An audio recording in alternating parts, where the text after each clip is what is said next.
Hi, ഞാൻ ഐഡ്യൂട്ടിക്ക് പോകണം കേട്ടോ. അപ്പൊ കൂടെ ഇന്ന് കുറെ മലയാളികളുണ്ട്. അപ്പൊ അവർക്കൊക്കെ ഒരു സർപ്രൈസ് ആയിട്ട് ചെറിയ സന്തോഷം. വേറൊന്നല്ല, കപ്പയും മത്തി വറുത്തതും. കൂടെ ഉള്ളത് മുഴുവൻ കോട്ടയംകാരും കണ്ണൂരുകാരും പിന്നെ നമ്മുടെ കോതമംഗലംകാരും ഒക്കെയാണ്. അപ്പം എപ്പോഴും എൻ്റെ ഈ വീഡിയോസ് റീൽസ് കാണുമ്പോൾ പറയും, ചേച്ചി ഇങ്ങനെ റീൽസ് ഇട്ടാൽ മാത്രം പോരാ, എന്തെങ്കിലും ഫുഡും കൂടെ കൊണ്ടുവരണം. അങ്ങനെ ഒരു സന്തോഷത്തിന് കൊണ്ടുപോകുന്ന കേട്ടോ. പിന്നെ നല്ല മുരിഞ്ഞ ചാള വറുത്തതും. ഇത് ഉണക്കക്കപ്പ കേട്ടോ. നമ്മുടെ കോട്ടയം പാലാ സ്റ്റൈലിലൊക്കെ നമ്മൾ ഭയങ്കര ഇഷ്ടത്തോടെ കഴിക്കുന്ന സാധനമാണ്. വാഴയിലയിൽ പൊതിഞ്ഞു കൊണ്ടുപോകാൻ പറ്റാത്തത് കൊണ്ട് അത് ഫോയിൽ പേപ്പറിൽ നല്ല ചാളയും കപ്പയൊക്കെ പൊതിഞ്ഞ് കൊണ്ടുപോവാണ്. എന്തായാലും ഇത് തുറക്കണ വഴി തീരുമെന്നുള്ള കാര്യം എനിക്കറിയാം.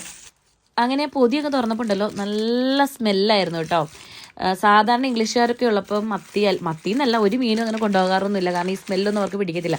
ഈ ഒരു ഷിഫ്റ്റിൽ മലയാളികൾ മാത്രം ഉള്ളതുകൊണ്ട് കേട്ടോ ഞാനൊരു റിസ്ക് ഏറ്റെടുത്തു. പക്ഷെ വീഡിയോയിലേക്കൊന്നും വരാൻ ആർക്കും വലിയ താല്പര്യമില്ലായിരുന്നു. ഭയങ്കര ഇഷ്ടമായിട്ട് എല്ലാവരും ഭയങ്കര സന്തോഷത്തോടെ കഴിച്ചു കേട്ടോ.